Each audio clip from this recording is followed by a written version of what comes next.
Assalamualaikum warahmatullahi wabarakatuh. Perkenalkan, nama saya Anggidian Martasari. Saya bertugas di SD Negeri Kuang, Kapanewon Jetis, Kabupaten Bantul, Daerah Istimewa Yogyakarta.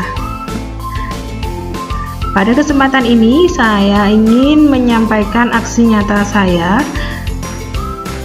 Topik kurikulum merdeka yang saya pilih adalah menyebarkan pemahaman mengapa kurikulum perlu berubah.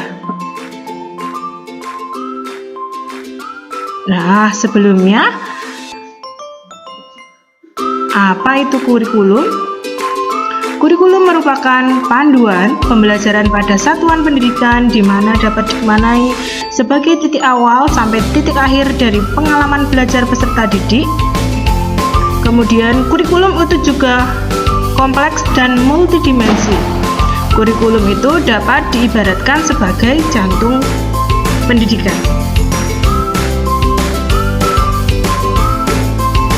Nah, peran dan fungsi kurikulum. Peran kurikulum sebagai pedoman dan acuan dalam pembelajaran, sedangkan fungsi kurikulum bagi pendidikan adalah untuk memandu dalam proses belajar peserta didik. Komponen kurikulum menurut Ralph Tyler meliputi tujuan, konten, dan metode atau cara evaluasi.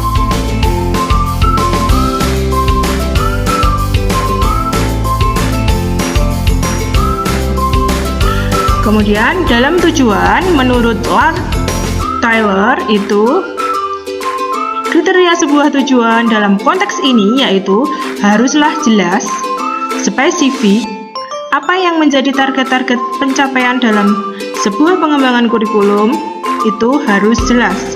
Kemudian tujuan juga harus bisa dijadikan tolak ukur. Selanjutnya, ketercapaian tujuan yang memungkinkan untuk bisa dicapai. Pada konten, itu sebuah sistem pembelajaran harus menekankan betapa pentingnya pengalaman belajar bagi para peserta didik. Peserta didik pula harus langsung praktek tentang apa yang telah diteorikan. Di samping itu, adanya nilai berkesan dalam pengalaman belajar, supaya lebih melekat dalam ingatan para peserta didik agar bisa menjadikan pengalaman belajarnya lebih baik lagi.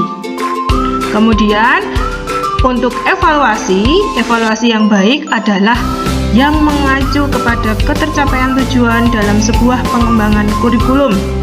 Sebelumnya harus dievaluasi terlebih dahulu, sudah sampai mana tingkat ketercapaian tujuannya untuk mengetahui keefektifan pelaksanaan sebuah kurikulum.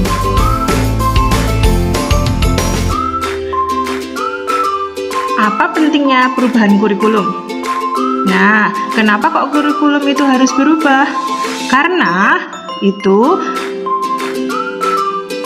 dengan kebutuhan peserta didik dan perkembangan zaman. Kurikulum harus selalu berubah agar sesuai dengan perkembangan zaman. Apalagi masa sekarang ini, ilmu pengetahuan dan teknologi informasi telah berkembang dan pembelajaran akan membosankan tanpa adanya perubahan. Bukankah tugas kita untuk menyiapkan para peserta didik kita menghadapi zaman yang baru?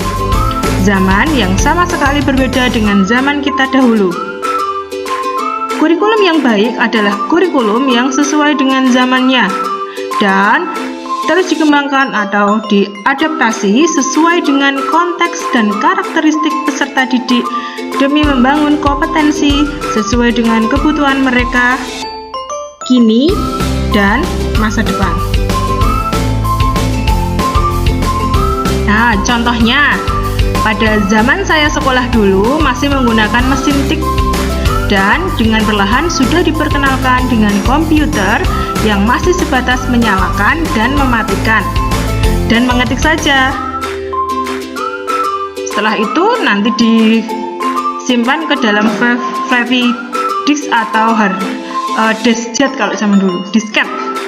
Dan coba kita amati anak pada zaman sekarang. Mereka lahir dengan teknologi di tangannya. Batita saja sudah pandai memainkan handphonenya. Dan saat kita menjadi murid, Mungkin cita-cita kita hanya ingin menjadi dokter, polisi, guru, dan lain-lain. Tapi kita lihat pilihan cita-cita peserta didik kita sekarang lebih beragam, dan mungkin sesuatu yang tidak pernah kita bayangkan. Mereka ingin menjadi ilustrator, animasi karakter kartun, arsitek, kemudian bisa menemukan aplikasi game, menjadi YouTuber, dan lain-lain. Itulah mengapa kurikulum perlu adanya perubahan agar kita dapat menyiapkan generasi yang akan datang dan mampu memandang ke depan. Nah, seperti ungkapan Ki Hajar Dewantara, pendidikan adalah menuntun segala kekuatan kodrat yang ada pada anak-anak agar mereka dapat mencapai keselamatan dan kebahagiaan yang setinggi-tingginya, baik sebagai manusia maupun sebagai anggota masyarakat.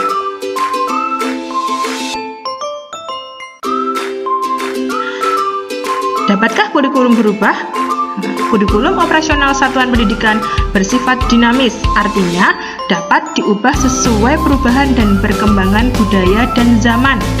Selain mengikuti zaman yang sudah diadaptasi dengan lingkungan geografis, kurikulum bersifat dinamis dan terus dikembangkan atau diadaptasi sesuai konteks dan kebutuhan peserta didik untuk membangun kompetensi sesuai masa kini dan masa yang akan datang. Nah, bagaimana untuk mewujudkannya? Seluruh komponen masyarakat itu harus terlibat, yaitu peran orang tua, masyarakat, dan sekolah harus menempatkan kebutuhan, pendapat, pengalaman, hasil belajar, serta kepentingan peserta didik sebagai pengembangan kurikulum, karena kurikulum dirancang untuk kebutuhan peserta didik. Terima kasih telah menyimak video saya. Mohon umpan balik dan kritik dan saran dari teman-teman semuanya.